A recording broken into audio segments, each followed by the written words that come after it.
Bonjour à toutes et à tous. Petite vidéo aujourd'hui pour parler des différences d'affichage que l'on peut observer entre Charlie Chess et puis le site de la Fédération française des échecs.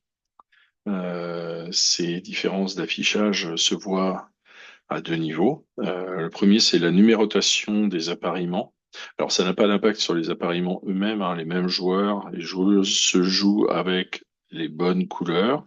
Euh, Par contre, la numérotation des échiquiers sera différente. On verra qu'il y a quatre cas distincts dans lesquels peut se produire. Et puis, on a des différences dans l'affichage des départages sans impact sur le classement. On verra ça à la fin de la vidéo. Juste un petit rappel sur la numérotation des échiquiers. Euh, Lorsqu'on appareille une ronde, on détermine quels sont les joueurs et les joueuses qui jouent les uns les unes contre les autres et avec quelle couleur. Et la FIDE nous dit que il faut numéroter les échiquiers sur des critères qui s'intéressent au score des joueurs et des joueuses qui se rencontrent et leur numéro d'appariement. C'est quoi leur numéro d'appariement? C'est un classement, leur classement Elo, c'est le titre, s'ils en ont un, grand maître, maître, et enfin leur nom. Alors, on va pas rentrer le détail, c'est pas l'objet de cette vidéo, hein. Pour ça, je vous renvoie au handbook de la FIDE avec le chapitre qui est indiqué ici. Premier cas où vous allez observer une numérotation différente des échiquiers sur le site fédéral, c'est le cas d'un appariement manuel. Ici, vous avez apparié la première ronde d'un tournoi, vous avez un exempt, vous avez un joueur qui arrive au dernier moment. Si votre règlement le permet, vous allez faire rentrer le joueur. Ce qu'il faut savoir, c'est que à chaque fois que vous faites quelque chose sur un tournoi, Papy renumérote toutes les tables. Ce qui fait qu'ici, en fait, le joueur que vous avez fait rentrer contre l'exempt à la dernière table se retrouve automatiquement remonté ici à la cinquième table. Et la conséquence de ça, c'est que tous les échiquiers ici sont perturbés. Vous imaginez des joueurs qui sont déjà installés, par exemple, c'est un peu perturbant pour le coup. Dans Charlie Chess, ça se passe pas tout à fait comme ça. Lorsque vous appariez contre un joueur qui est exigeant, eh bien, ce qui se passe, c'est que on va garder l'échiquier 11 ici dans ce cas-là. En fait, on attribue le premier numéro d'échiquier qui est libre. Si vous désappariez des joueurs en milieu de tableau, vous les rappariez, il va reprendre ces échiquiers-là. Ce qui est important, c'est que on ne modifie pas la numérotation des échiquiers déjà appariés. Donc, premier cas, appariement manuel et éventuellement appariement complémentaire derrière. Le cas numéro 2, c'est un problème de classement par ordre alphabétique. Alors, quand on affiche les joueurs par ordre alphabétique, que ce soit sur Charlie Chess ou sur le site fédéral, on obtient la même chose, il n'y a pas de souci. Le souci, il est dans la manière dont les deux calculent le numéro d'appariement. Alors, pour Charlie Chess, ici, on voit que on considère que Boucher Hugo est avant Boucher Filoche Johan. Euh, pour Papy et pour le site fédéral, bah, ça ressemble fort à un bug, mais Boucher Filoche est classé en numéro d'appariement avant Boucher Hugo. Les informaticiens comprendront très vite ce qui se passe en regardant ça. La conséquence de ça, c'est que on a les tables ici 103 et 104 qui sont inversées en termes de numérotation. Ce qui est assez perturbant, c'est Alban qui nous a remonté ça d'un championnat scolaire qui a eu lieu dans l'Oise. Euh, Le cas numéro 3, il nous a été remonté par Sonia sur le tournoi à session de Rochefort 2026. Il concerne l'accélération. Alors, Papy utilise des seuils Elo pour déterminer les groupes d'accélération. Alors, vous pouvez laisser Papy déterminer automatiquement les seuils d'accélération. Les arbitres aiment bien en général mettre leur propre seuil d'accélération. Dans ce cas-là, on fait annuler. Donc, on nous demande, on va être sur un SAD, là, un système accéléré dégressif. On va nous demander la limite entre le groupe fort et le groupe moyen, par exemple 1700 ici, la limite entre le groupe moyen et le groupe faible, ici 1560. Et on peut se retrouver avec ce concept de seuil, avec des groupes d'accélération avec un nombre impair de joueurs. Et ça pose un petit problème, hein, c'est-à-dire qu'ici, vous voyez qu'à la table 39, on oppose des joueurs qui sont dans des groupes d'accélération différents, et en cela, on respecte pas le principe du Suisse qui est l'appariement fort-faible. Les points 2 et 1, là, sont évidemment des points virtuels. Nous sommes à la première ronde. Pour éviter ce genre de choses, ce qu'on fait dans Charlie Chess, c'est qu'on n'utilise pas des seuils, mais on utilise les numéros d'appariement des joueurs et des joueuses. Lorsque on va lancer l'appariement de notre SAD, on va nous demander eh bien, quels sont les numéros d'appariement qu'on va mettre dans le groupe A, les numéros qu'on met dans le groupe B, les numéros qu'on met dans le groupe C. Et de cette manière, on fait exactement ce qu'on veut et on peut se prémunir contre ces groupes d'accélération avec des nombres impairs de joueurs et de joueuses. Alors, il ne suffit pas forcément de mettre des numéros, un nombre pair ici, parce que si vous avez des bails ou des absences sur la première ronde, il faudra ajuster. Mais en tout cas, vous pouvez faire vraiment ce que vous voulez avec ces numéros d'appariement.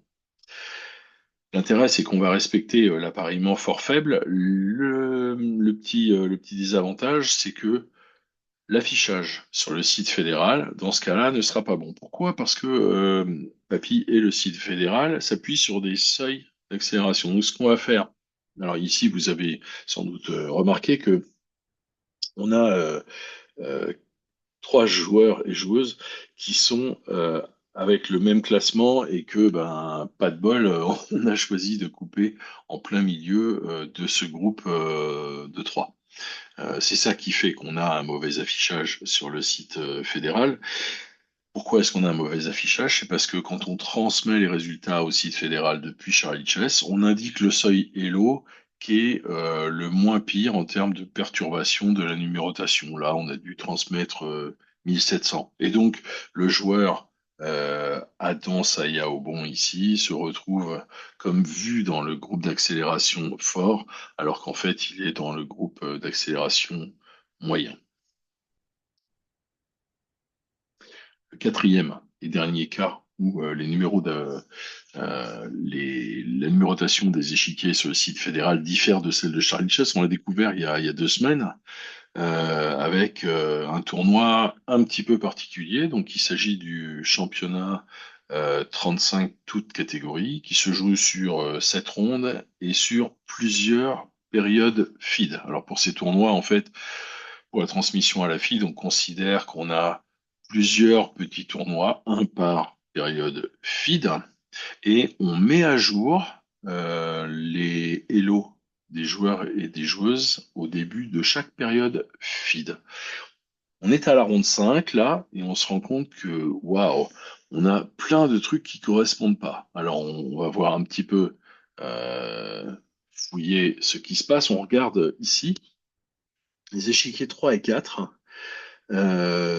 qui sont inversés, hein, le 3 à la place du 4 des deux côtés.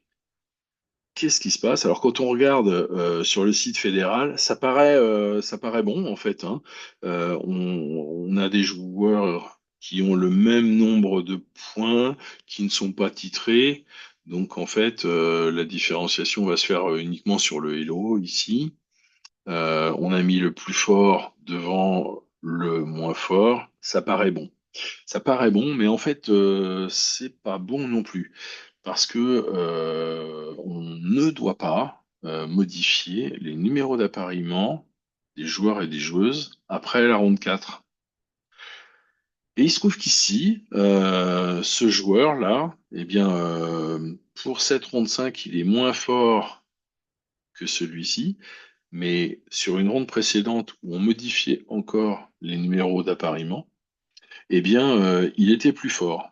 On était à la ronde 5, il a gardé un numéro d'appariement précédent, il est moins fort en Elo, mais par contre, il a quand même gardé un numéro d'appariement plus petit.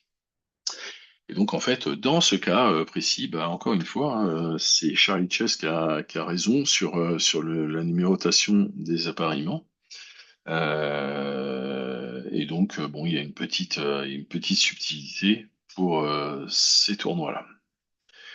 Voilà les quatre cas où on voit que les appariements sont différents, la numérotation des appariements sont différents. On a une autre différence d'affichage au niveau de l'affichage des départages. Pourquoi? Parce que les départages de la FID, qui sont tous implémentés dans Charlie Chess, ne sont pas supportés par le site de la fédération.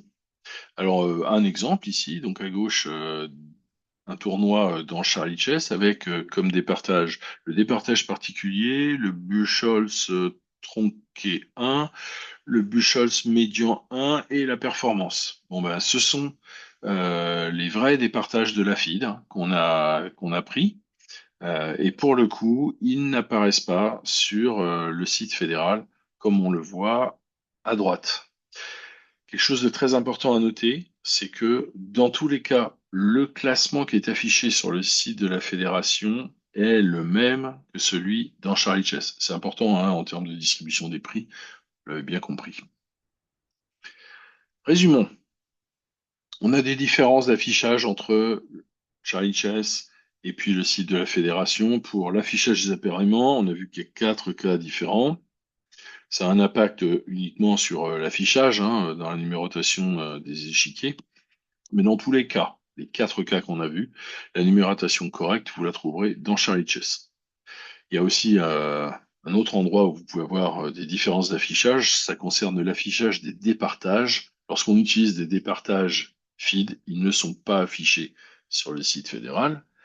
Par contre, le classement qui est affiché reste correct.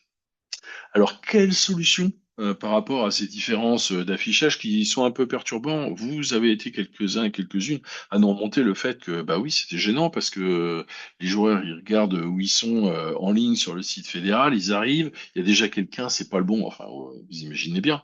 Quelle solution? Alors, la première solution, c'est une fonctionnalité qui a été ajoutée il y a quelques versions, qui est de publier sur chessresults.com, qui est très connue à l'international, très peu utilisée en France.